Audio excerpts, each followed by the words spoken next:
Welcome back to the LCS Countdown. We're about 12.5 minutes away from Champion Select, and it's time for one more Jat Stats.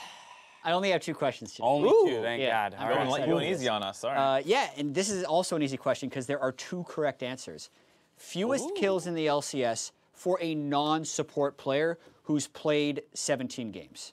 So okay, there are so 2 none players, of the subs. This is and not no historical. support. That's this split, not historical. Okay. 2 players are tied for 18 Quick, I'm going to do kills. some math. 2 players On are all tied for. my Yeah, we have different all the games. You just have to name KDAs. one of them. I feel All like right. Flame it. I don't know, actually. So I'm going to say one of them should be a jungler. Yeah, sure. that would make sense. So then you're looking at somebody like Onda, who probably doesn't have too many kills. Onda hasn't played all the games.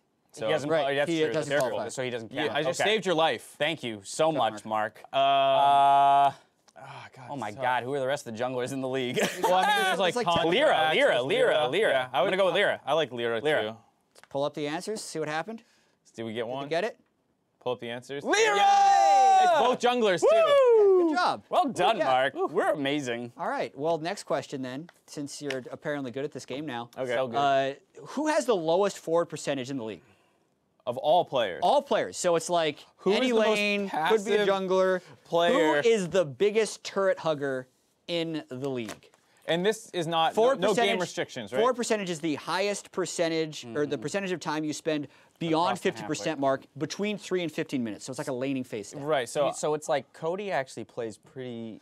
So passive lanes, potentially but a it's like laner. a mid laner who gets pushed. There's in also the constantly like you're including junglers in this, right? Because there's some junglers who just like well, don't like go in the high, raid. high losing lanes. I He feel like roams we a get lot. pushed. He does get. Does that count then if you go into the river? if you're It's beyond the halfway point. if you go Yeah. through so certain if you're padding. on their side, it's 4%. I'll say Zig. I feel like he's just always under his turret. Oh, that's a getting good one. dope. But Dokla. Does Dokla? Can I use Every Dokla? player Dokla. is He said fair every game. player. Dokla. So. Yeah. Close. Febiven. It was a mid laner. What? It was a But mid that laner. actually is the last mid surprising, laner. yeah. I wouldn't have chosen him. That's pretty nuts. Yeah, I mean, You didn't swear. So I you did no not longer swear. get to Oh. contribute to the swear jar. This jar contributes to more Jat stats. all right, Yeah, that's that's like- great. That's great, yeah. Jack. It's like half my paycheck. But here's the thing, right you've there been- that I put into that jar over the course Yeah. of this split. Here's the thing, you've been bullying us all split long with these stats. We got Yeah? the last one wrong again. You did. And I'm sick of it. So I'm sick of it, taking too. over. That's my boy, Mark. Let's get control back. Get to the him, desk. Mark. We're doing Mark's facts. Ooh, They're Mark They're- facts. Yeah, here's there the it is. We had a between a graphic fact made and and a stat. everything. This is maybe less than Make it miracle. up. Like No. it's, All right, so right. here's one for you. We had Okay. Kobe on the desk. He was great, by the way. What a joy. he gave you was Kobe stats that were He gave, super he easy. gave us nice Yeah. Kobe He answered stats. One with of them Kobe. was that he was a former pro player, now turned caster, who won Okay. a gold medal at WCG. Okay. There's another former pro player turned caster who played at WCG in 2011 who got knocked out in the quarterfinals. Who Who was would it? that be? Who would that be? Huh? Scar is a caster, right? What? He got knocked out. I don't Yeah. know. No, I don't Consider see him in- Scar I a don't see him- caster, have you- Jazzy. have I you feel like seen him on he's Riot reaching Games? I'm a over cutie there. pie as a host. I haven't seen them on Riot Games. Hosts aren't broadcast. casters. Rift. You guys have made that painfully clear to me. I'm gonna say Scara or Cutie Pie. Actually, Oh, Yeah. sorry, Jared. You're going to miss that one. It's you. Jack. I lost. dispute the results here. I think That's all right, Scara man. and Cutie That's Pie. okay. You And started Boy about Boy, as hot he's a as we did. streamer. I don't see them anywhere on this They all broadcast lost. anymore. They all No. lost. All They have- right. They have been. All right, That's, yeah, that's hey. 0 for 1. Yeah, I feel really bad for you, so I'll give you I one. challenge. Yeah, where's the flag? The red Can flag. I get an official ruling on Yeah. that one? All right, give me the next one. I got. You're right. All right. So the next Yeah. one, you play a lot of Morgana and solo queue. Yeah, I do, mid lane. Yeah, you really like Yeah. it. So here's a really Yeah. easy one for you. How many dark bindings have been cast in the LCS Since when? since this split? How many dark This bindings? split- How many Dark times bindings. have pro players pressed Q in games this split? Playing Morgana. Do I have like a jar of M&Ms? it's basically- Do you want a hint? Like, Do you want a hint? I do. Here's your hint. Okay. There's no more hint. than that. There's no hint. There's no hint in here. You There's- dumped out all the If money. the number is greater hint. than the amount of money in that jar. Okay, so it's this split, Morgana Dark Bindings. and Yeah. You're not even telling Basically, me how many times Morgana games has been Hakuo played, and what's the average of Dark Like, Bindings no one that he plays more. throws? There's like one game, 2 games. Jat, you're running out of time. I mean, I know. We go through this every week. Did you feel our pain now? 187. You are so wrong. 576. 576. How'd you not get that? 187. Shoot, Come yeah. on. I was 1/3. Come on. Close. All right. See, doesn't feel so great, does it? I feel fine. Oh. that was really fun. All right. we should well, do that again. I'm looking forward to summer split now, guys. guys. Aggressive plays can make a pro look like a god or like an idiot. And while the difference between the two can come down to finesse, sometimes all it takes is a partner in crime who's there to follow up, just to say, I'm helping. Brought to you by State Farm. And while Svenskeren's Olaf did pick up early kills versus Team Liquid, it couldn't have happened without a well-placed lantern from Smoothie, just 4 minutes into the game. Svenskeren just going with the Predator onto Pobelter. Svenskeren flashing forward, looking to secure the kill here onto POB. A little bit more damage will do it. Jensen going in here as well, and first blood over to Svenskeren. Smithy tries to fight him, but it's a double kill, and the pull to safety! I'll be here first. Way before Tom. Just come down. Oh, nice. Oh, yeah, come okay, I don't have I'll be Q. Skarner here. I'm coming in. No fast, Skarner 2. TP. I can TP in 3. I'll TP in 3. Come here. Legend. Take it. Nice. Tom's around. Careful. Clean. I might need help. No, you're fine. Tom's Okay, good shot. kidding. Nice. Good job, Flash mid too, right? Yeah, he flashed. Yeah, I do Right think the place, right time, communication man. is important with Yeah, that as well, insane. saying how far ahead he is in Tom Kench. Unluckily, that was like the second last kill they had in that game. Right. But that play in itself was still really good. It was a very, very good play. Love it when my threshes are positioned well for lanterns and get me out of sticky situations. Vidius had the perfect 100% prediction rate yesterday. He did. One game. Of one on that Optic game, Yeah. one that none of you were able to predict. And so we'll see if Jat and Mark can go toe-to-toe with him today. Just as a refresher, we've brought in a Crushed number. guests. We have brought in a not number close. of different guests throughout the split. We've had the coin, we had the darts throwing, we had the fans a couple Twice. times, we had Joel Twice. trying to help the We had fans out. Deficio. So the cumulative prediction accuracy of those things is 42.9%. That's You really guys bad. far outdo that prediction rate, but I am hoping that Vidius can strike back what's he this got? time around. Let's take a look at this video. Gentlemen, welcome to my humble abode. I am a little surprised that you would issue this challenge onto me, given that back in week 3, on February 4th, one of your colleagues, the Puerto or something along those lines, said to me to predict all of the day's outcomes, to which I did, and was correct for all of them. Now, typically I would not accept a secondary challenge, however, I saw the distress that my good friend and colleague Dash was in, and have decided to lend a helping hand. So, for today's games, we will have Cloud9 securing the first win of the day, Clutch Gaming will be sure to follow up, TSM will take the third game, 100 Thieves will in fact defeat Echo Fox, and Team Liquid will secure the final win of the day. Now, I thought this was a little too easy, so I took it a step further, and based on my predictions, you will have a tiebreaker between Cloud9 and 100 Thieves, which I am expecting Ryu to be taken off the Talia and Cloud9 to be picking themselves up a strong bottom lane. Smoothie and Sneaky will be the ones to carry, and Cloud9 will secure that semi-final spot. Now, gentlemen, I have crumpets on the way, so I must bid you adieu. So toodle pip for now, and have a wonderful show. A little hard to understand, but I think that's due to the Welsh accent Yeah. and the echo that Just is, the is accent, inherent. the echo was yeah, fine. The echo was fine. No, that's Was he what talking that's a about part like of the week Welsh 3 accent. or something? What was that? Yeah, week 3. He what? threw out some predictions. He claims he was 5-0 Also, on he's those. got the same predictions as me. He just Here's copied. what he throws He out literally today. picked the favorites. Well, every I game. mean, can you blame him if they're actually going to win? Well, I just know that he's not going to beat me. That's true. Yeah. He did call out the tiebreaker, and so we might get to that The point only and have to reason use I that. had 100 Thieves, and I need an upset here to catch Jat. And I'm going to be really upset if you so catch me. I and had we to pick tied one the upset, and prediction. it felt like 100 Thieves. You felt like Echo Fox upsetting. Isn't that crazy that you have to say that? You I have mean, to there's call so that many an playoff upset? versus non-playoff teams. It's like a crapshoot. If it's Clutch that loses the Golden Guardians or FlyQuest, so I didn't want to I take think a Echo risk. Fox has DeMonte and Papa Chow again. Yeah, Like, they're so- still moving around those. I'll wait That's for why I confirmation said on that. the- But Give those 100 Thieves, That's man. why I'm saying they're the underdogs, but they're the closest to upset. Who would you pick for an upset? I just wouldn't pick an upset. I'd win. yeah, well, Yeah. see, so, but Got all that's because 5 Jat's games. that's because Jat's sitting pretty in the lead, man. He can just coast. It's up Yeah. to you to catch him. That's what I'm trying to from do. this point onward. So we do have one differential in the analyst predictions that comes in Game 4. We'll have to see how they do. Now, Mark, you got help though from a social source today, as Jat's kind of been, had the aid of his dog this entire split. It felt only natural that in Week 9 you get something. Yeah, he's got Kubo. I've seen Freak using puns, and I just felt a little left out. I don't have a pet or animal of my own, so I tried to make do as best I could. So Who's this? Well, This is you. Yeah, that's me. I'm setting up the flags. I tried to ask you to give me your flags, and you wouldn't share. Jat's Those flags are really hard to make. They're not that hard. I made them with chopsticks. Sit. Is that your roommate? Yeah, I don't have a dog, so I have a roommate. It's just offensive. My boy Zell, man. It's been a long time since Zell and I have shared a screen together. He was not as excited as your animals are. I was trying to be encouraging. He always picks the right one. Yeah, they're fine. Yeah. How do I know he doesn't? Also always in the pick the right CLG. one? Wearing the CLG shirt, picking Oh. TSM. I just don't want to waste. And then you eat the other. Oh, and then Mark. I mean, I don't Well, Mark, want you didn't predict CLG. You don't want to overfeed your pets. That's the so good you point. gotta That's a protect good them point. from themselves. Yeah, especially that human food, right? Yeah. You gotta balance that all out. Anyway, turning our attention to that first game, we've got Cloud9, who are in risk of losing their spot in the top 2. Let's talk about both of these squads. Yeah, and C9 does need to turn it around. They have been talking a lot about how they are just trying to prepare for playoffs by picking the early game snowball compositions that they then need to complete to victory, and that they could be winning more games because they know what they're best at and they're trying to become more flexible. But at a certain point, you got to win because they still don't want to give up that playoff bye, especially after what happened in Summer Split last split where they've lost in quarterfinals. Like, right. C9's been the #3 seed many times in their history and actually not even made semifinals. And an arguably more competitive top 6, which makes it even scarier this time around. Yeah, it Gotta doesn't start feel like playing anyone in quarters will be the favorite once you get into it. FlyQuest on the opposite side, though, of Cloud9, of course, out of the playoff picture, but would still like to end their season on a high note. Yeah, I mean, you see some of these teams just playing very loose and free now that they're out of the playoffs. We saw it yesterday with Optic. They played that AP Ezreal and just had a crazy game. So I think FlyQuest will probably come in with a very similar mindset, and they could be the huge trigger if they win this game for that massive 5-way tie that we're looking at. Minutes to go. Time for some win conditions. Jat, you're up first with Cloud9.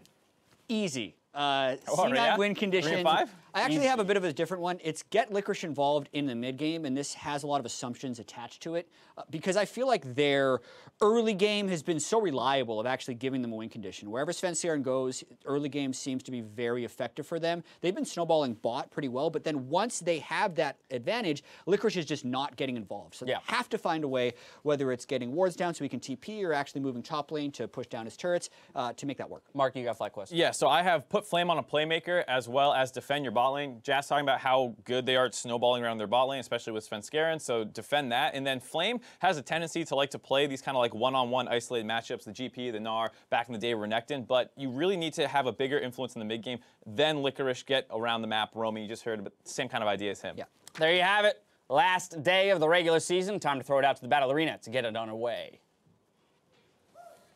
Thank you very much, Dash. Hello, everyone. Welcome to the Battle Arena. I am David FreakTurley, joined here by Sam, Kobe, Hartman, Kensler, and Cloud9 versus FlyQuest is about to hit the stage. In fact, it's early. The countdown's hitting 0, but there's already been a champion banned. We're ahead of schedule here in the North American LCS because we are almost invariably guaranteed tiebreaker games at the end of the day. And if you're holding out for the 5-way tie, you're hoping that FlyQuest wins this one. All right, well, let's see. Banning off the Olaf here from Svenskeren. We did see it yesterday, you know, started out with the 4 kills, but then Cloud9 letting that game slip away. They did see the strength of the champion, though, and they're very scared of that one to want to let the first pick go through. And similarly, you actually saw FlyQuest do pretty well with Ornn themselves. Flame had actually won the lane against Huni earlier on, despite Huni playing a very strong champion in Swain, so a champion off the table for them as well. And I am curious what style Cloud9 does settle upon, because I heard from Mark Z saying, oh, but the tank meta at the top lane, it's harder for Licorice to do well in top over there, and Huni seemed to have somewhat similar concerns that it was a bit harder to carry from the top lane in general in the last couple of patches. I don't really think like tank meta top lane is truly a thing necessarily, but certainly Cloud9 has looked less good the last couple of weeks. Yeah, we have seen other options than tanks, right? You know, someday on the Darius, you know, things like this to come out and try and counter. So counter pick for top lane still definitely is a very prominent thing here in the LCS, but as you ban out Olaf and you leave Skarner up, those are kind of the 1-2 combo of junglers right now, so Cloud9 will take their end of the deal and wait to see if it is a trap that's been laid here by FlyQuest, what they're going to get on the backswing of this Champ Select. It's going to be fun to see what these teams strategize. Of course, FlyQuest will not have a postseason to the spring split. They are guaranteed to end in either 8th or 9th place based on results today. I do believe is where the stats are going to end up for themselves. Sejuani going to be locked in for Onda. Of course, Cloud9 in the running for a playoff bye, hoping that can happen. And we'll just see what they find for themselves. Do you want to point out, you mentioned top lane counterpick being pretty important sometimes, but Cloud9 did, of course, choose blue side this game, so they were more worried about getting first pick with this Skarner than they were about giving Licorice an advantageous matchup. What does Turtle want to play? Kog'Maw in his last game of the split. All right, so we've got some front line already here for Kog'Maw. A little bit of protection. They're going to hover over some of the options. Like, there still are a lot of options for the bottom lane. You know, the Tahm Kench, Thresh, Braum kind of circulate as far as those three changing as far as the counter picks go for the bottom side. Cloud9 and Sneaky and Smoothie have been extremely good for them for this split, for the majority of the split, and they're locking in the Caitlyn already for some early tower push, try and up the tempo maybe a little bit. Absolutely. Will they pick their support alongside this as well, or do they hold that one on for later? Looking at maybe like a Cassiopeia mid lane, something sort of priority here in mid for Jensen. We'll see what they want to do. 5 seconds ago to that Lachlan has to come in, and it's actually going to be Gangplank, which we have seen as a flex. Gangplank has worked pretty well in the mid lane also. Of course, they will still have to show at some point, but being blue side, they can flex that around and wait for one of the solos to be locked in from FlyQuest till later on. So watching the rerun of the Analyst Desk segment yesterday, or the lounge stream where Huni was talking about Gangplank, still a very good pick if you're a good Gangplank player. So there were nerfs to this champion, but definitely still blind pickable here as far as Cloud9 is feeling. Yeah. And Flame doesn't hesitate to go back to the Gnar, which is even stronger nowadays. Right, it's good into Gangplank specifically, and of course a great champion in general. I do want to point out something with 8.5. There was a micro patch like a day after 8.5 came out, which removed the Bandit passive from gold generation items. That said, Gangplank already had stopped going Relic Shield anyway. He was going Corrupting Potion because the mana cost nerfs to his Q, so it didn't even have that big of an effect on Gangplank anyway. In 8.4, he was already opting out of the item, but just FYI for those who haven't followed the patch, that's already come in as well. And so we will almost definitely not see Relic Shield Gangplank. And just for some extra little insight, if you didn't catch the lounge stream, Huni said that he actually revealed his secret strategy for being a good Gangplank player. And he said, you queue them as much as possible and you hope for the red elixir from your Klepto. And that's what makes a good Gangplank, is getting the elixir. RNG makes him a good champion. All right, well, there you go for that one. Orianna and Azir removed as mid lane champions. Cloud9 are going to have less choices for Jensen here. FlyQuest pretty confident that Gangplank will go top, but again, we've seen it mid in pro play, so I do want to see if Jensen pulls that out to be a little bit more sneaky here. One final ban for Cloud9 and FlyQuest. We'll see what champion they want to grab. They need a mid laner as well as a support for Stunt. Yeah, they have some pretty good, engage for them right now. Gnar's not always the most reliable, but with Sejuani there, it's kind of a good 1-2 punch. Sion has been very popular even after the correction to the hitbox for his shout that was causing him to pretty much, get everything. Yeah, exactly. a lot of power in lane by, having a very large hitbox. Not going to be the case here though, as they do take that Braum with the, the Tahm Kench was already banned out. Okay, so they are saving mid lane for last, just in case Cloud9. Well, of course, Cloud9 did show their mid laner here. If they do assume the Gangplank goes top, but I'm curious what they will pick for themselves. Again, Azir, Orianna off the table. Karma banned away from the Cloud9 side. They will grab support first with his Alistar, assuming they do lock that in the next 3 seconds. And then what will Jensen be playing, and will that Gangplank indeed go to Licorice? That is going to be the Alistar Caitlyn bot lane here for Sneaky and Smoothie, up against Kog'Maw plus Braum. So you always have to worry about, the Alistar combos into the Caitlyn trap then. Do like any sort of combination of, CC with a Caitlyn pick in the bottom lane, because you get to abuse the range, but then you also have the added threat of, ooh, we can go for jungle ganks, we can go for kill pressure as well. Plus Smoothie being very well known for his roams, especially on Alistar. It does put a lot more pressure on the rest of the map. And you actually said it early on, first phase of Champ Select, the Cassiopeia. Yep. Possible, backline duo here with the Caitlyn, and that is going to be locked in for a lot of late game damage from Cloud9, considering the Gangplank coming from top. Totally true. 3 carries and 2 pretty good tanks. Even as a support, Alistar is super durable because of that ultimate, and Skarner no slouch in himself. But it's going to be against Sion in the mid lane. You expect him to shout some minions at the Cassiopeia and maybe even rush a Banner of Command to make the laning phase a little bit easier. So mid Sion in for Fly, but it means that Turtle is almost all of the damage on the team. It is 4 tanks and a Kog'Maw. 4 beefy bros and Turtle. Meatballs, as Captain Flowers would call them. Turtle hopefully can sit in the back line for this one with the shields in front. 30 seconds to go, but no swaps left to be seen. And we'll see what happens. If FlyQuest win this game, they guarantee an 8th place finish in the North American LCS Spring Split. Cloud9, of course, again, still in the runnings for a playoff bye. We'll see what can happen into this one. This is going to be an interesting early game because Cloud9, like we said, they have a lot of theoretical damage for the late game with Gangplank, Cassiopeia, and Caitlyn, all scaling quite well. But FlyQuest, as you said, they have so many forms of engagement that they really just need to get one item on Turtle, the Rage Blade, and start making plays around the map with the plethora of tanks that they've drafted. Absolutely the case. So if he can get out of the landing phase and get that power spike in, it'll be fun times for FlyQuest. But Cloud9 might just hold that cog down with a pretty strong laner in Caitlyn. You are trolling with those signs, by the way. Tiebreakers are life.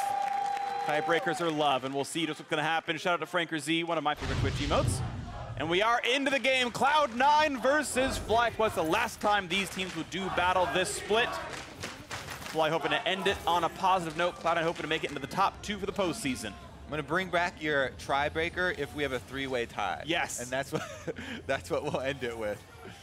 Somehow I was right all along. And vroom, we've got the, I forget the name, the Hextech skin for Skarner over there. Battlecast Skarner. The most metal of all of them. Literally. Jeez. And they're dancing back and forth. Yeah, it's a good one because it's the only Skarner skin that has missiles and saws on it as well. That's true. Gonna see if they start off with the early Spire captures. Those are always very nice. Skarner has a very quick clear speed early on. And if you have these Spires in the river that we are hovering over now, then it makes it very easy to also grab Scuttle Crabs and try and use the early tempo that you can get with Skarner due to his very quick clear. A lot of the times we'll start on the Raptor side because you want to get your Raptor camp respawning very quickly. Yeah. So whether you start on red or start on Raptors, kill at one of the first 2 camps so you can get back there as quickly as possible. Well, the deep board will spot a red buff start for Sven, but they won't be able to easily deduce whether he went Raptor second or not, but it's, of course, very likely for that champion. It would be weird not to do so. So red goes over with no problems, a very quick leash there. And I do believe that squad was mostly in Fog of War. However, there are still some pings from Cloud9 saying, hey, you know what, I think those guys started on that side. Yeah. And of course, they are right. So what you can do is you look at the top lane. Both of them showed instantly from the Fog of War, and both bottom lanes came delayed, also missing mana. And yes, you can still fake leash, use some mana, on a camp that you're not leashing or something, and have your junglers start all by themselves on the other quadrant of the map. But that is fairly unlikely, especially since we have a Skarner versus Sejuani matchup, both trying to get some early clearing speeds going. Nice bit of damage on both sides there. Double health potion for Jensen, plus the Doran's Wing, whereas Corrupting for Fly is going to give him even more health and mana sustain, plus poke power. Jukes it, Jensen. Made possible by the recent correction. Most likely would have hit otherwise. Of course, still a pretty viable champion. Anda walking through a ward, but Sven already got that first one. Now a battle. Hits by the flail once, and Anda runs away. Look at that. Has the Spire, gets the Scuttle Crab very easily. Even chases him onto the next Spire here, and he's going to find him in his own jungle. Looking for the dual stun, comes in, but Fly is here first. Sven, cut up to his old habits on TSM, then 200 HP. Might have to flash the wall, getting really low, and Flash is late. A catastrophe for Sven.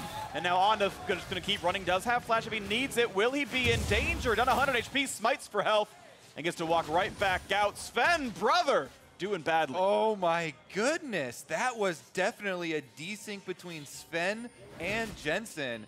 It looked, last time we had seen, well, I mean, yeah, he'll eventually kite it around here, but he doesn't have another smite coming up, so he's going to have to knock it back again. Oh, no! Okay. Gotta give up. And we all saw that, and Cloud9 all saw that because they had a ward there. Yeah, they did. So they also know that he's been heavily delayed, so maybe Sven can try and make up some ground here, knowing that Anda wasted quite a long time on that red. Oh, and a ping on this Skarner, though. He was spotted, but he's going to get a Raptor steal, and he knows there's no problem. He knows Anda had to recall 5 HP, and this will be a steal. Yeah. This time around, though, the Sion, again, roaming first. Going to try and chase him off the little ones. Takes some damage for his troubles, though. Looks like most of the camp goes away regardless. I think one small Raptor still left up in that camp, but Sven making the best out of that situation. So if you look at the mid lane right now on the mini-map, Sion definitely has the push, actually. Fly here easily roams back up, so Svenskeren not really playing to the position of his mid laner, even though it is Cassiopeia.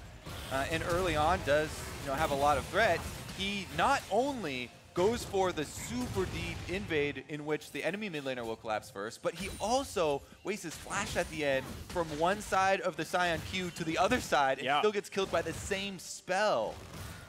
And we call that one the high from what he did yesterday against Zach right there. Flashed into the ultimate. A little bit rough there, but happens, I guess. And now we'll see what comes in. Actually, sorry, that was, I think, Huhi. Either way, flaming players. Just flame everyone. Flame everyone. You know what, Kobe? Speaking of missing smites, yeah, we're on to that one now. All right, so mid lane being cleared up.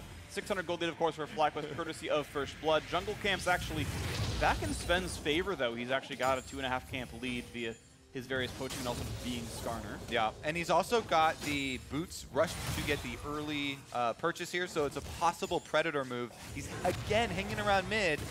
Doesn't use the Predator. That was more for a counter gank, it looked like. On the backline, some damage on WILDTURTLE. We'll get the stun as well, down to 250 HP, but the re-engage towards an ulti-less Alistar means some damage back. Turtle, though, still pushed away. Farm right now a bit equal, and in fact, this wave would be a lot of extra gold towards Turtle, which means FlyQuest are actually out-farming the bot lane. Cog into Caitlyn. This is actually a portent of good things to come, because he is the big carry, and he is not losing lane. Yeah. Getting those last hits in, even under duress, under the turret here. Turtle farming up on Kog'Maw. And as we said, this is going to be one of the main points of the composition. FlyQuest drafted 4 tanks around a Kog'Maw. You get a Rage Blade, and you basically just have the front line play defense by playing offense, charging forward and creating space for you to work with during your W cooldown. Looking at this as the jungle once again meet, but level 5 versus level 4, Sven pretty much an advantage, and there's no way you invade into the Cassiopeia's jungle at that point. So Jensen going to get the push going towards Fly. Keep in mind level 6 could mean an attempt at something. No 6 yet for Jensen, needs the rest of that next wave. With Onda still trying to battle around here, spotted out by some wards, but with Stunt roaming over, this is now a possible 3v1 against Jensen. We'll have to play with respect in a little bit as the control ward comes down, which really means they can't track Onda. Sven goes back to farming. Yeah, and a pretty significant experience lead built here for Svenskeren. It's definitely going to mean that he gets to level 6 first on the Skarner. Is usually the case, but Smoothie's on a roam now onto Flame. Find the stun, they buy some damage from Licorice. Now a TP available for Stunt to join the party. Gonna jump forward, it's gonna be a flash to get away from the queue. Licorice was very much afraid of dying to that one, and the correct choice, I think, to flash away from that.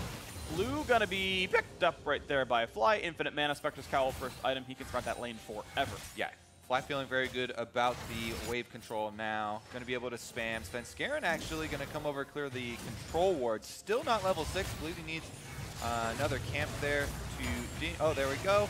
Gonna get some ward experience and some minion experience instead. And be able to ding that. So now we have the ultimate available, and you can roam with your support. So Impale is prepared. Who's he gonna find? Who can he take it over here to? Gold lead remains 700 though. These lanes are pretty much at equilibrium so far. Nice ulti in for Flame. Some damage now onto Licorice, but shouldn't be in too much danger. Gets hit one more time though. Nice little bit of trading. Skill shots landing. Flame down in CS, but that is expected of the matchup. And I feel like the degree to which he's behind is reasonably good, honestly, for the Cloud9 side. I think he's pretty comfortable right now for Licorice, and he's back on a style of champion that was historically best for Cloud9 as well. Licorice, mostly a carry player on the top side in his rookie split. Sven is angry, looking to ult somebody right now. Onda's playing the distance pretty well, though, on Sejuani. Able to hit him with the slow there. Sven's still able to clear out some of the wards, though, and push up to try and gain ground. No ult yet on Sejuani. I speak of that as Alma just now gets it off of the Krugs, and could be somewhat predicted by the Cloud9 side, but knowing that the Sedge's top side, maybe a gank can come through somewhere else. Yeah, right now Sven has not found himself anything extra special. Playoff scenarios update. EchoFox, of course, Cloud9's biggest fans. If they want to guarantee that they're happy into the postseason, this would be because of 3-way tiebreaker rules. 100 Thieves, even if they beat Fox, would not seed well enough into that sort of mini bracket. So across the board here, strong CS from the solo lanes of FlyQuest. Uh-oh, bottom lane Ignite is used. On the flash, oh, that was such a good flash out of Stunt. He would have almost definitely died to the Smoothie stun, and now he's summoned a heal used to get away from WILDTURTLE's auto attacks there. The heal, of course, still remaining strong from the FlyQuest side, so plus summoners actually for the FlyQuest squad. And this is definitely going to attract some jungler attention to the bottom side of the map. A lot of summoners blown, as you said, for the supports. And these are low health melee supports. Turtle actually taking matters into his own hands there. Goes for a W trade on Sneaky. Takes a net to the face though, and the trade goes pretty much equivalent to that point. But still, it's really good farm on the side. Look at this, +9 in the bot lane as Cog into Caitlyn. That is as much of a lane as you can expect from this kind of matchup, especially considering Stunt TP'd out of the lane. And still, they're up in farm. So beautiful by the FlyQuest squad in the bot lane. Yeah. Single carry is doing well. I mean, Smoothie also was walking out of the lane, roaming. Sure, yes. He also spent some time there. And the junglers are you know, drawn to the summonerless bottom lane, but it might be a little too late. FlyQuest already pushed out the lane, and they're looking for the recall. Nice, right there. Lets him get back out of the map, and it is a cannon wave, so harder for Sneaky to push in. But he does have the F sword, so shouldn't be too hard to do. Also have to start worrying about, you know, the global ultimate there. Licorice on Gangplank did already use the first one for wave clear, but he has it available soon. They're not even waiting for it. Big damage. It's a very much alone Braum. The kill comes through. Cloud9 their first on the board. Sneaky presses Q, and the easiest kill he's gotten all split long. And a nice play right there to find that desynced recall and get the gank off. Now Jensen's going to be stunned by Fly, a very durable Sion. Pushing him around, but keep in mind he's missing a support, so this is not the easiest fight to take on this side of the map. They're going for the turret right now, gets a headshot, and all the local gold goes over Sneaky. And now the attempted re-engage towards Fly, set around the corner though. Can they find Jensen for a kill? Ult comes in, big damage there, cleanse and flash away. Ult's gonna find only one stun, and the body block there is for Sven, and now it can't be in for Fly. The damage coming back, they're trying to chase him out, but there's not quite enough there. The body block for Onda is good. Now the re-engage, Braum showing up with Stunt. Can he find the slow? Can he find the fight that they need? Smoothie's roaming up from the river though, he's gonna trap him! He's gonna try as Fly takes more and more shots. He's out of mana as well. Jensen with the poison should have the shots coming in, but a flash of the wall keeps him safe. Now the re-engage towards Alistar, towards Stunt on the Braum. Two more attacks will kill him as the damage will come through. No summoner heal keeps him safe. The rest of the team disengaged and gave it out, so no one even dies. Oh my goodness. FlyQuest get everyone out alive there. They are going to lose a lot of tempo though, since they're pushed off the map due to the low health. So Svenskeren moves in for some counter jungling, does hit the smite. Jensen also pushing up to the turret, but my goodness, that was, you know, top lane Cloud9 teleport used as well, and that was during a teleport desync, so good job by FlyQuest to get everyone out alive. Interesting situations there, but is FlyQuest holding on pretty strong. Fact is, though, that Cloud9 got first turret out of the bot lane. The tax they did eventually pay for the Cog vs Caitlyn matchup. Rush. 1,000 gold lead for Cloud9. Rush down on this Drake. Sven is kind of around, but his smite is on cool, and he cannot steal this one. And it is completely safe. A nice smite comes through well enough time by Onda. And that is grabbed up, however, and engaged. Now on to Sejuani does have flash, gets over the wall. That's going to be no problem. All right, C9, they still have, you know, the advantage in gold due to the turret on bottom side that they took with this Caitlyn lane. However, a lot of, you know, sneaky plays here by FlyQuest, and a really good job to grab that Infernal Drake without losing anyone again. C9 will take the tempo on the backside, push in a little bit more of the small counter jungling here, rather than getting the big prize. Yeah, that's true. Drake definitely more important. I'll throw Drake for a flash every time. Now let's see as Fly gets himself a bit of damage. But just be that to tell him Rashi is so tanky, almost impossible to knock down. And starting a Sapphire Crystal, we'll see if that turns into Banner, but turns into Adaptive, or not Adaptive, but Abyssal Mask. But here's that fight again, that turns into 0 kills. All right, so this is going to be a pretty good setup here. Onda waiting in the brush, and they were going to combo ults, but Jensen still had both summoners. You know, the cleanse flash going to get him out, and then Cassiopeia damage on the exit is tremendous. Meanwhile, even though they have Stunt teleporting in, the Cloud9 bottom lane is still hasn't recalled. So Smoothie just walks up lane once again. Even though he doesn't have the summoner spell to get over to the map, just walks over, sneaky as well from the backside here. They get Stunt very low until Turtle moves up into range. They run away from it. Yeah, they thought he was dead. They thought he was just dead to rights, and they were leaving the kill for Sneaky. So left all the damage, but Turtle just moves up, gets him with the heal, and allows him to escape. Stand behind me now actually goes to Wild Turtle's credit. Get behind me, Stunt. I got you, buddy. And it works out just fine. So trap lineup here on top of a couple of wards. Cloud9 looking to siege now into the top lane. Dual lanes have matched. And with the static shift plus a BF sword, this feels like a better power spike at this moment for the Caitlyn. The Wild Turtle yet to finish Rage Blade should be at the back foot in this matchup. However, teammates can change things around as he walks up looking for some trades. And let's see if anyone does show. Now just kind of safety on both sides. They're not getting any turret damage at all. All right. So because there was that desync teleport play from the top laners, that means Flame and FlyQuest are going to have the teleport coming up first, you know, on those solo laners that are now on the bottom side of the map. And they're the ones, you know, with a lot of possibility to create plays here with, again, all of these tanks and all this hard engage. Speaking of which, he's found himself an engage on a Svenskeren. Plenty of damage here. Going to pull him backwards, looking for the Sej ulti, but can't hit that one. Or sorry, did it a little while ago. It's the Cassiopeia ult that stops them all down right there. So damage towards Fly. Out they go, no deaths. And not only do they use two of those big tank engagement abilities, but they also channeled and canceled that teleport, used up that little advantage that they had where Flame was available. Now, in the bottom side, you know, it's a Trinity Force Gangplank. He's level 11 now. Licorice is actually the one who's starting to, you know, feel the turn of the game at this moment. He's the one who's got his ultimate ready. His teleport's going to come back very quickly here. Yep. So Cloud9, even though that little exchange around mid didn't look very big, that was a pretty big move in momentum.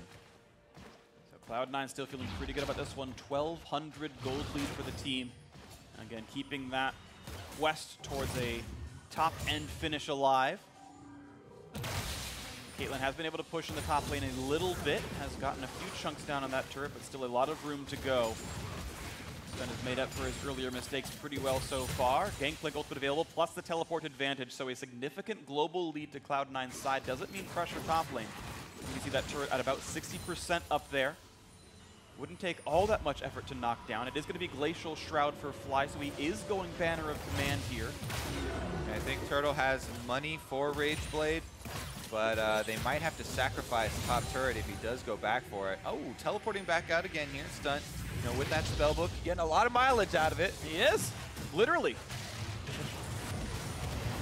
Now an attempt towards Rip Turtle to fight now, breaking out in this jungle. Ulti comes across from the Gangplank, forcing a flash away from Fly, so now Sion not easily back into the fight. No ultimate yet either. Herald getting down lower and lower. 2,600 HP onto that one.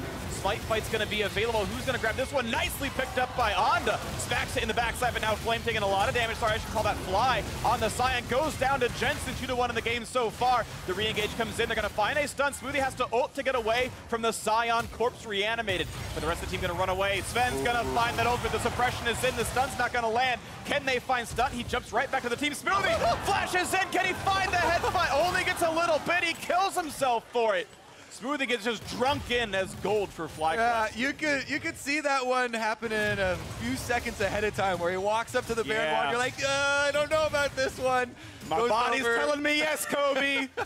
But my F key is telling me also yes. Yes, it was. Sadly, the gold goes over, and with the fact that Rip Turtle was grabbed also, the credit going to WILDTURTLE for the pickup, that is a team fight win for FlyQuest. They got the better objective. Now Onda finding a duel with Sneaky, gonna find the stun there. Red buff on means a permaslow, but he does hit a trap, buying himself a few more seconds. The jump's gonna be on a much longer cooldown, courtesy of the Nerf Summoner he'll use as well. So kind of kite, and Onda's out of mana, but here comes WILDTURTLE. He's got a flash get away from the Q and was nearly in range. That was a potential flash auto for Turtle to get the kill, but didn't go for it. And that is a disengage, Sneaky burning one summoner onto the same. Yeah, Sneaky fights his way out of that one. Let's take another look at this fight, though. So there's the Gangplank ultimate, kind of easily disengaged by FlyQuest, so they decide to go for it. But again, then the teleports are still not matched up. They know that they don't have the possibility of matching a teleport coming in here, whereas Cloud9 have Licorice very ready to pull the trigger. So that's kind of why they also back off, even around the Sion passive there that does pop up. Svenskeren gonna go for the re-engage here, and Onda missing that Sejuani ult means he gets to pull him back a little bit further. Then Smoothie goes over with 400 life, and his teammates were just a bit too far behind to capitalize on the split second that he would be able to get his knockup down. And part of it was when he flashed, he was actually in fog of war. He wasn't quite in the brush. We have a target for a headbutt in the first second there, and just dropped too quickly. Smart, of course, by FlyQuest to kill him in time. Well played there. Ocean Drake now theirs as well. These neutral objectives actually stacking up for them. The turrets are equal. That said, Cloud9 should get a good chance at this top turret, depending on how well Fly can stop Sneaky. Looks like that's going to be a no. And Sneaky with his second straight solo turret gold here, plus 1,000 gold to his pockets total from turret kills so far. Yep. FlyQuest do continue to stack up Drake buffs here, But remember, there is going to be a lot of damage scaling on the side of Cloud9 because of the champions that they've picked here. And FlyQuest, they're going to want to be using a lot of these ultimates to create some plays for themselves. There are outer turrets still to take. It looks like on the bottom side, Flame is going to claim this secondary one. Nicely done. So that's definitely some useful gold, and they've gotten to the breakpoint here. Turtle, not only does he have the Rage Blade, but he also has a QSS that he could use for either, Cassiopeia ultimate, Skarner flashing on him. It's kind of the time for them to make moves now, if you look at all the power spikes coming together for FlyQuest. Yeah, it feels like the right time for it. They're still going to be able to tank up Cassiopeia, not a big problem there. Jensen getting pretty close to Leandri's Torment, though, which will be a nice power spike and tank killing. That'll help him against Fly and everyone else, as Fly's going to walk away with the arrow on his face as Predator almost gets him into range, but Sven can't quite find the pullback. That would have been a 4v1, though, and a likely kill as a result. Sven not dealing damage, wants to keep the Predator move speed on, but still does not quite find his target. Turret getting lower and lower, though. Infinity Edge done for Caitlyn. 2-item spike. 2 offensive items, actually. Keeps the damage profile close to what Turtle has. A pretty early QSS tax as a result of the team composition. Licorice now forced to run away from Flame. Not a big problem there. Yeah, Sneaky has definitely been playing this game extremely well. And the Cloud9 carries there from the back line are kind of what's really threatening FlyQuest right now. A lot of pings coming down, though, as FlyQuest start to make a move up into the river towards the Baron, grab some vision. Big Stunt in the front line, a chain of CC. They almost get the kill, the suppression. That will be the kill on a Stunt. One of the 4 tanks is dead, and a TP in for the flank. Licorice is here, and WILDTURTLE's been cut off. Slowed down, flash over the wall. He will die inside the red buff pit. Licorice getting his first kill of the game. Red to be handed over. If they hit that one right, they get it. And this could be Baron. Cloud9 have a Cassiopeia. They've just killed off the bottom lane of FlyQuest, and they're not actually going to start it up, just going to pressure instead. But man, Cloud9 with the teleport, Licorice coming in, making it look easy. Absolutely the case. Beautiful stuff there. They pile drove the squishiest tank on the team and found the 5v4 afterwards. Baron not being hit just yet. If they want it a little bit later, instead it's going to be wave clear for now, shoving the top wave in, and looks like they'll play for vision instead. Jensen going to clear out this wave as best he can. Licorice just resets back to bottom lane. Going to continue farming on this Gangplank, and he's went for the second item, Steric's Gauge here. Makes your Trinity Force proc do more damage. It really makes this a very, very threatening mid game here from the Gangplank, and he's also having quite a good game. Let's take another look. This is why, we talk about so many deaths being in the fight over vision, over wards here. The Braum walks up to the brush just to place it. C9 don't hesitate. Smoothie and Svenskeren instantly in. They kill off the Braum. Then Licorice teleports the trap Turtle here. Not hesitating to flash to take out the Kog'Maw. And with that, Cloud9 taking control of a lot of this game. Even though FlyQuest still sitting on these Drakes, Infernal Drake in a highly tank team doesn't really scale that well because it just increases flat attack damages and ability power. Plus Kog'Maw builds a lot of attack speed. So yeah, how much do you care about 9 AD on Braum and Sion? Basically not at all, I'm going to go ahead and say is the prognosis there. So you're absolutely right, Kobe. I agree with you. Maybe some rough stuff onto this one. Mid turret going to be dropping pretty soon. Of course, aggro is on, but Rumble should knock it down. Another kill comes through. The ulti comes across, but doesn't find Sneaky. So Sion cut alone, stunned once again. But watch out, there's a threat. Gnar comes in the back line, and they're just going to shut down Sneaky. He's gone, and Fly actually lives. So a 5v4 this time for FlyQuest side. But a nice shot comes out from Licorice's pistol. Will be shut down the same. But a trade of kills. FlyQuest doing a lot better than that one. 2-1 is the trade. Yeah, you could tell it hinges on can the tank squad get too Sneaky. They're able to find him even with the flashes and heals blown there, taking out the core of the Cloud9 composition here. They also got Licorice in a 2-for-1, and they'd like to get an objective afterwards because they really need to start getting some more of the global gold coming in here. So sieging up on mid, but even pings around Baron now. Taking try for that one. Sneaky just now respawns. Licorice is TP-less and ultimate-less, so he cannot join this fight, but Fly can. His TP is available. So a 5 versus 4. He's teleporting in. This is going to be a hard fight for Cloud9 to win. Can they push FlyQuest off the Baron? Fly's going to walk right back out of the aggro. And Sneaky, of course, still walking out from the base as well, so there's a temporary 3v5 on this one. 2,000 health left. Can Sven get in? He does have flash, but he's stunned up, gets in the pit, can't land the smite. It goes over to Onda, and the re-engage comes across. One tank dead on both these sides. A trade of Sion for Skarner. How about Cloud9's re-engage? Do they find anything? Looks like no. The recall is going to be safely through for FlyQuest and a clean Baron pickup. I think it's a really smart decision from FlyQuest to take that gambit there. You know, they had the option of, oh, we can push the mid turret, try and get some more gold after these kills, or break open this game and actually get some pushing power. Here's another look at how they actually got to Sneaky. Now, Fly barely was able to get that Sion ultimate around, and he forces the flash, allowing Flame to then follow Flash up onto Sneaky, get the Gnar ultimate, and you can tell everything used to take out that Caitlyn. Once he's down, then everyone just dogpiling here onto Licorice. They finish up the second kill, even though Fly does go down. And with that small margin that FlyQuest were given, now they've got a huge reward in this Baron buff, and they have to make this one really count, you know, for some big gains. And that gain is going to be Ocean Drake number 2 first off, but still 2.5 minutes to play with for the Baron buff. I will correct myself, it was not ending up being a banner of command picked up for Fly. The Glacial turned into a Frozen Heart to deny the auto attackers from doing quite as much damage. So team fight stats instead for them. Banner meta has clearly left us after the first week. The teams are not quite as keen on it. It did get nerfed, by the way, in 8.5 banner, plus Baron is not quite as strong as before. Yeah.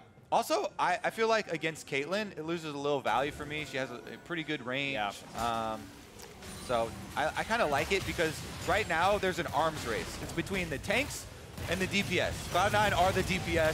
FlyQuest have all the tanks. So getting that attack speed reduction is going to go a long way in, you know, allowing them to continue with that strategy, getting to the back line, taking down, you know, Sneaky as well as Jensen.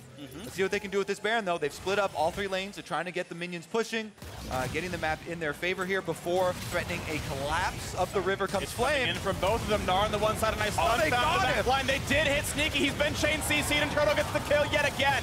Now Onda pushed away by Cassiopeia. The damage cannot kill him, though, as the Skarner falls as well. 5 versus 3, the chase is in, but finally Cloud9 able to kite away. FlyQuest, though, yet again find themselves a good fight, a couple of kills, and now control of mid. Yep, really well played to attack Sneaky again. No summoners on the Caitlyn. They're able to find him. Really good ultimate from Onda. He's the one who starts it out, threads the needle there, nails him with that Glacial Prison, and that is going to be some good pushing from FlyQuest with the Baron, getting some much-needed gold. Looking at a 6-12 record to end the split. FlyQuest, a tumultuous roster on this team. They couldn't even play with Fly the first couple of weeks, and even then we saw players come in and out. This is the starting 5 that they finally ended upon. Sadly did not do maybe as well as they would hope in this split, but looking to knock down a playoff team in Cloud9 at the end of it all. This fight, once again, a great stunt. Yeah, Onda goes right past Svenskeren to the side there, hits Sneaky on the wall, then they're able to finish him off, and after he's down, you know, FlyQuest Cloud9 have to go full retreat. They do still have the anti-chase of Gangplank and Cassiopeia, which, you know, it's difficult to chase into barrel chains and a lot of DPS potential there. And by no means is this one over, because, you know, Cloud9 are still on the scaling, you know, farming for late here. Gangplank, Cassiopeia, and Caitlyn, as we keep on warning, you know, definitely are going to get critical mass here. But again, FlyQuest want to push the tempo. They got Sneaky. And they found Sneaky yet again, trying to run away, but he's 2 hits away from gone. The stun lands, and Turtle finds his second of the game. Smoothie slowed down. He'll drop as well. A double kill for the Kog'Maw. And FlyQuest, you may think 3 is greater than 1, but those carries are dropping every single time. A great Mega Gnar. Licorice trying to run away, but Fly is here going to land a big stun. The knockup is there, and now with 3 members, they've got to defend their base against this. All right, well, FlyQuest are loving the tank meta, quote unquote. Okay, there goes the cleanse. They're going to be inside the base, and it's definitely going to be an inhibitor, but will Cloud9 be able to have a resurgence after this? They have a decent amount of vision. FlyQuest are on a roll, just 3 very crisp engagements onto Sneaky in a row. Some of that is on Sneaky, you gotta say. Sometimes getting caught is your fault, but also credit to FlyQuest for finding those. Absolutely wonderful for them. And forget him, Caitlyn does 0 damage when she's dead. Watch it again. Sion just comes straight down the lane. Why did he walk back up? Well, Smoothie tried to walk into him, and then Sneaky, walks back up the lane a little bit. Maybe there's a little bit of unit collision there with the Alistar, but I don't know. Yeah. Maybe click the mini-map. That happens to me sometimes. Yeah, I mean, maybe so. I don't think he actually plays a reverse mini-map, but I've seen it happen to people who put that in the bottom left corner. Either way, it's rough situation for the AD carry of Cloud9, and he was listed #1 in the first 2/3 of the split, but not quite the same game here, at least in the team fights. WILDTURTLE continuing to go up and up in damage. He's actually going for a higher damage build as well. QSS for the safety, but Hurricane second into a Blade of the Ruin King third means he can melt through that front line pretty well. Gold difference only 3,000 though. Even though we talk about how FlyQuest are winning fights, this is still within reach on both of these teams' side. Middle inhibitor will, of course, be useful for map control. A brush bait here. Can they find the damage? A slow one to fly, and the shield actually blocks an entire barrel. Nice damage. It didn't crit, but still. Fly is tanky. Yeah, he also has a stone plate as well, and these are very important tank items. That's going to buy you a lot of time within the team fight. Flame stealing away the red, or attempting to do so. Licorice, that's the advantage of building more DPS. Yeah. You know, burst damage there for Licorice. He's able to secure that red. And the split push definitely is scary. With the Phantom Dancer, this is an item that can you know, bring a lot of power to the side lane push. Especially if it is Gnar, you know, trying to get in close with Gangplank. So Licorice feeling quite comfortable about his situation. There we go. Smoothie, though, gets knocked up. Stuns on both sides. This one now onto the Skarner, forced to run away, down to half HP. Look at him, just melts! WILDTURTLE to elite. Svenskeren going to get another one as well. A double kill. It is all turning up Millhouse now for FlyQuest. Beautiful from them. You can see Turtle had just completed the Blade of the Ruin King. So not only was that W active on Kog'Maw, Rage Blade, and the Blade of the Ruin King, all these percentage health procs just immediately melt the tank here. Well done by FlyQuest once again. And this is just in time for a Baron to come up. Ever so sweet. Beautiful stuff. FlyQuest hoping to end their split on a bang. Flame running out of this one. Does have TP available, and do you try to stop Baron with your jungler dead? That seems almost impossible. Smoothie just now respawns, and Fly gonna grab this one. Waiting for the respawn, camping the Epic as it comes back up, hoping this time to get better loot. Maybe they'll actually get the entire base, not just an inhibitor. 2,000 gold lead will jump to about 5 as Baron falls down. No one's gonna try to stop them at all. Yeah, and it's also an Infernal Drake that they can move down to the bottom half of the map here and pick up yet another prize. Beautiful stuff out of them. More damage coming out of WILDTURTLE. BF sword in the inventory. And look at this one. A hop over his head, and Licorice rapidly running out of health. Now finds himself a shot. Now finds Stunt as well. Does not have flash. Does not have a prayer. Oh, he's got oranges, though. That does it even better. And look at the ulti coming across. Looking to knock down Flame. They've got the damage, but he flashes back to safety. TP coming in for Sion. Is this a fight that they can win? Kog'Maw's joining the fray soon. Where's the ult out of Onda? What's he going to find for himself? It's going to first be this Skarner. Getting stunned up, getting dropped down, and being killed. Turtle on his 6th kill. And grounded as Fly walking away. The frontliner of Stunt still holding on pretty strong. Jensen looking for his way into this fight as well. Gangplank ult to separate them. Just out they go. The Offspring running away. FlyQuest looking good. Oh, FlyQuest still able to get a kill out of that. You know, Fly coming in. They are fairly low health, but Cloud9 have to deal with minions inside their base on the Nexus turrets. So FlyQuest take the Inferno plus bottom turret. Yeah, that one's going to fall, no problem. TP comes in. Stunt here to threaten anyone who would want to wave clear. Not a problem, of course, at all. Double Infernal, double Ocean. As soon as the Infernal finally dies, it's slow. Eventually, though. And it dies! It lives longer than Sneaky does. Team Tortoise are definitely winning the race. Yes, absolutely. It's looking hairy for Cloud9. They're looking to get outrun at the end of the split, which is so fitting for the adage as well. Off to a really strong start. Cloud9, I believe, 8-1 to start the split. Now looking at a 3-6 end to it. Licorice just alone. So spotlight on him. They had vision on Flame. Saw him coming down. Licorice thought he could get the recall off. Flame goes in. We know how this story ends. Really good job, by the way. He killed the first barrel, I believe. Licorice ended up getting one there, but man, that almost killed him. He was saving the removed Scurvy there for after the stun, but it almost cost him his life. Then the damage not enough for Cloud9 in that small window they had where they had a extra man advantage. And then the 4 tanks versus 2 here as they just dogpile on a Svenskeren. He gets taken down. Now we're back in. And a re-engage as Onda comes from the back line. Sneaky, though, safe enough. They've knocked down Flame. So in the 4v5, can they find anything more? In this one, they still have Cassiopeia ultimate. That's going to be huge for the Petrifying Gaze. When it comes across, they found the grounding. WILDTURTLE safe in the back line. Free hitting on a Smoothie, flash the way, but will drop to the ultimate. Now Fly hit pretty low, puts up a shield once again, Stunt in the front line as well, and they cannot push through the tanks. Turtle waiting for his W cooldown until he can fight again, but a 1-for-1. Yeah, Turtle there is able to auto-attack freely with all these tanks in front of him. Cloud9 trying to get through the front line, but they cannot break it. And now it's actually FlyQuest that have the inside track on their base. And damage on a Licorice, he's good and stunned up. Eats an orange, runs away, finds himself a slow, and will kite away. 3 chasing him, the Kog'Maw alone in the lane. He will stay alive for this one. Whew. You look at the shambles, the base, and of course the middle inhibitor is down. Yeah, Cloud9 are able to take out, Flame at the beginning of this, but after that, they have a hard time really pushing through. Take another look at how this one started. It was Sven who's able to activate his Righteous Glory, get the pull down as well, and Cloud9 are able to take down the first target. But then look at the way that this team fight does play out. Now it is a straight up 5 versus 4. Jensen does use his cleanse early and then has to flash immediately off the secondary engage there. And even though they get this knock up and ultimate for a little bit of zoning, Turtle on the Kog'Maw was able to deal so much damage to threaten C9, they can't finish anyone off. And the double Ocean Drakes are able to heal up those tanks so massively after the kind of skirmish there. But there you go, back out on the field once again. You're seeing the damage in the last team fight. It has been very much a lot of pressure out of WILDTURTLE. And despite the fact that Cloud9 have 3 tanks, doing more damage doesn't matter when they just have more health than that. So it's worked out pretty nicely so far. Essence Reaver in for Turtle. Ah! Yes, Essence Reaver Kog'Maw. I've loved it for so long. Being that he's the primary damage source, W needs to be on to be useful. Essence Reaver allows your W to be up so much more often. I think Turtle's making exactly the right choice by doing this.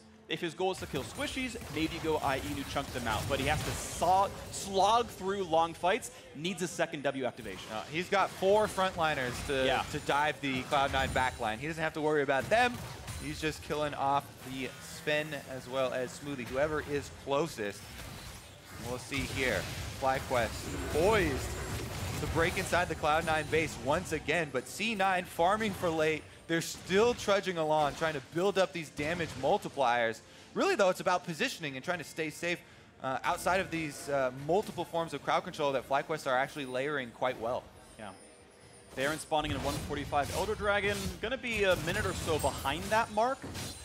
It was a bit of a late kill on the Inferno, but they had been synced up earlier on in this game. Looking maybe for a sneaky play here is FlyQuest. They are in Fog of War. They've snuck through most of everything. You can see missing pings, but yeah, some of them do think maybe they're in that western jungle, and they are correct on that one. And now they know Kog'Maw's been taking the wolves away. That is a bit of information known by Cloud9. We're getting traded back and forth, though. 6,000 gold lead for FlyQuest, plus double Infernal and double Ocean. They're good at team fighting and recovering afterwards, even without the Warmogs being considered in these builds. Yep. Double Warmogs there. Always nice for any sort of poke here around Baron. 1 minute away. And look at all the vision. We just had a good 30 seconds of FlyQuest cleaning out this blue quadrant of the C9 jungle. They're leaving the map darks. Cloud9 now feeling the pressure. Baron coming up 52 seconds, and they don't have vision to work with.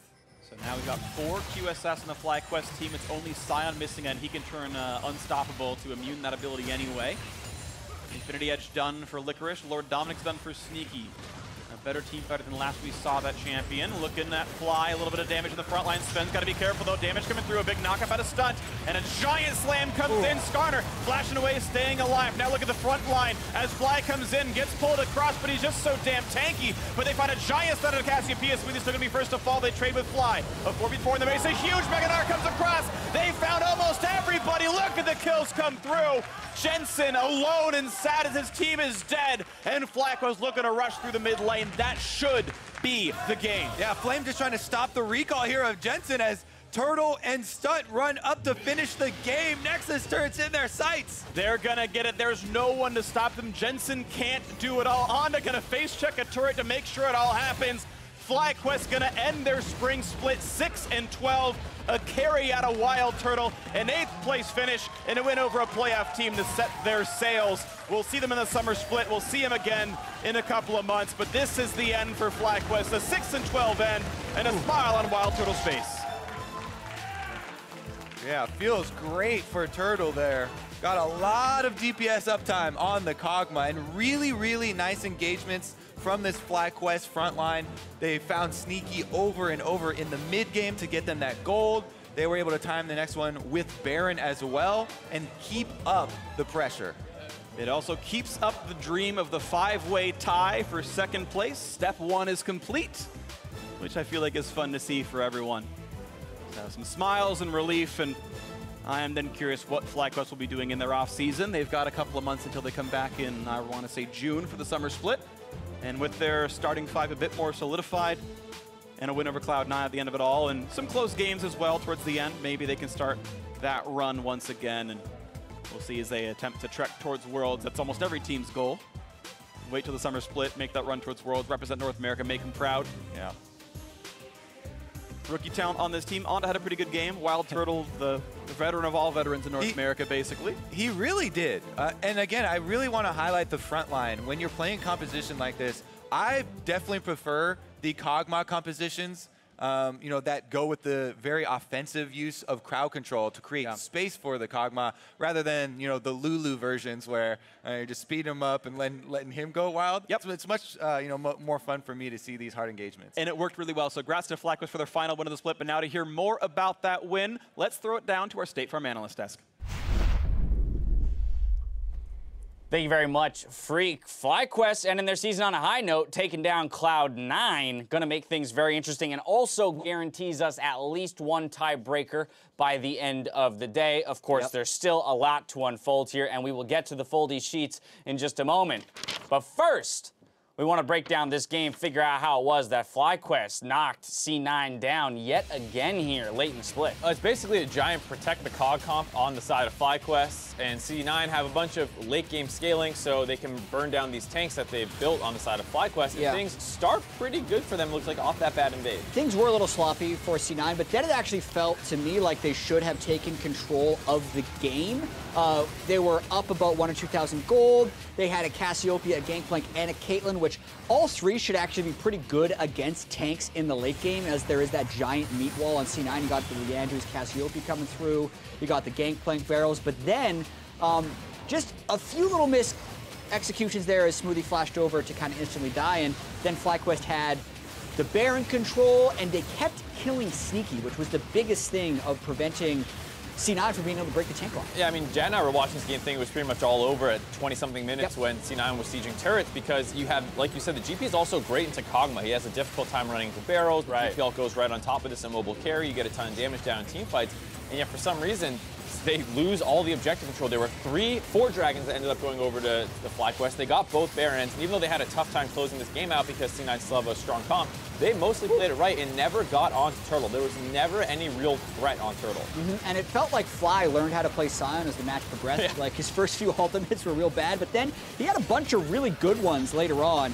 And then when they were just kind of frontline versus frontline, the fact that Svenskeren was always just kind of blowing up, there was no real frontline on C9 when the gold was kind of close, and Sneaky and Jensen just weren't really able to free hit the same way WILDTURTLE was, and that was the difference. Big stun by Flame there to get Sneaky after the ultimate, even with that, what's it called, QSS.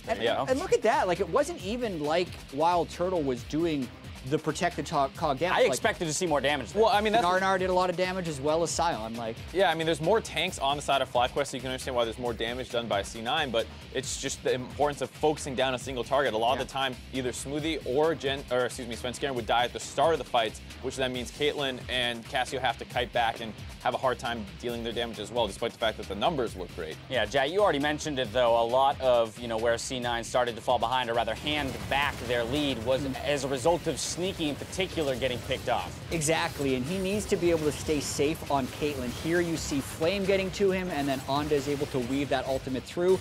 But then this is the one where there's a really nice Onda ultimate, and Flame is flanking at the same time, so like, whether this is on Smoothie or Svenskeren or Sneaky, doesn't matter. This one you need to block, the Sion ultimate. Or dodge, or E, or use your heal for move speed to not get hit, because you can't get hit by max range Sion ultimates as an AD carry. But that kind of allowed FlyQuest to get the pressure and pick up objectives. Yeah, and so, but then my question is, where does this come from? especially with a player like Sneaky. I mean, this is a veteran player, been in the league longer than most guys who take to the stage in this day and age, and yet he's the one getting caught out. You would have thought Licorice, maybe be the guy. Yeah. And this is why it's so concerning, the fact that they're 3-6 in their last 9 games. 3-6. That's the same as FlyQuest. Everyone on the team has been making mistakes in the back half of the split. All right, well, they got to shape up as they move towards playoffs. We're going to toss it down to Avli, though, who's standing by with Flame to hear about their victory. Thanks, guys. I'm here with Flame and our translator, Joanne. Congratulations on that win, ending FlyQuest Spring Split on a high note. I wanted to ask you a little bit about your performance over this entire split and maybe what you thought of it. At the first, I'm very glad from win in last week. We are already done in playoff, but I really wanted a win this week, and we tried hard. We tried our best, and we won. It's very happy. I'm very happy now. Proud of you with that win. I wanted to ask you, FlyQuest had a little bit of a rough split, but what were your highlights? Yeah, I have a lot of scene I remember, but mostly I remember against C9, and when I played GP against C9, I played really well. I remember that especially. But we lost that game. Unlucky. Well, you got your revenge and you took them down today. Looking towards the off-season, you guys aren't going to playoffs. So what are you planning on doing with your off-season? Maybe we're gonna scream more a few days, and maybe I will back to Korea and meet friends and family and play solo rank and some streaming for fans. Well, I wish you the best of luck in that. Enjoy your time back home and streaming. Joanne, thank you so much for helping us. And back to the guys. Oh, you want it? Yes, what else? Yeah. And we didn't play well in this split, but we tried very hard, and I appreciate my teammate and coaching staff and everyone who cheered for us. Yeah, we're gonna play better in summer split. Thank you. Congratulations on that win. I'm sure all of the FlyQuest fans out there are very proud of you. And now, back to the guys at the desk. Thank you, Avli. Classy move by Flame there. Thanking the fans, thanking the coaching staff and his fellow teammates, and promising a better summer split. But, 6-12, not an awful place to be exiting the season, with a roster that had just come together. You've got players like Onda who are still trying to find their footing within the league. And, while they are going to have some time to kind of rebuild and retool, I want to turn our attention to the developing playoff picture. We told you guys to get ready with your foldy sheets. As you see here, this is the results for the 5-way tie. What needs to happen for the 5-way tie? FlyQuest has done their job by picking up the first victory of the day. We will need Clutch, TSM, Fox, and TL to win out the rest of the day. But back to us. You got your foldy sheets. I've already done the folding, or rather tearing in my case. We are down to 16 different possibilities here. We are guaranteed at least one tiebreaker, and these are the current standings as they look now. Funniest thing, too, is Echo Fox Dardock was tweeting during that game, like, what are you doing, C9? Because with that loss, 100 Thieves can actually get in a just 2-way tie for first. Right, there's a number of scenarios here in which Echo Fox a million and scenarios. Thieves end up playing at the end of the day for that first place in the NALCS. So there it is, folded beautifully by Jack. I tweeted this out, so if you want one of your own at home, just go ahead. Down to 16. It should be right down the middle, basically. You can fold right along with us. It's a lot of fun, I promise. You're going to want Fly on the side. So we're looking towards Game 2 here. Clutch Gaming versus Golden Guardians. For that 5-way tie, Clutch needs to win. I mean, that should be the favored team, but they took a hard loss to 100 Thieves yesterday. It should be, and we know that they have been so consistently good against teams at the bottom of the standings, but as we just saw from FlyQuest, like one last hurrah for these teams that aren't in playoffs to kind of give the momentum towards summer. It's a very real possibility. I think Golden Guardians are going to try and pull out something new. Mark, this is your last chance in the regular season to give Clutch, kind of a, a little bit of a boost, send your energy that way. You picked them. Anything else you want to add there? Can they get a playoff bye? Respect the line, but they had one time that they won over the line. Right. Do they have one loss coming under the line now? Yeah, that would even them out. We'll find out soon enough. Up next, Golden Guardians and Clutch Gaming face off in Game 2. Don't go anywhere.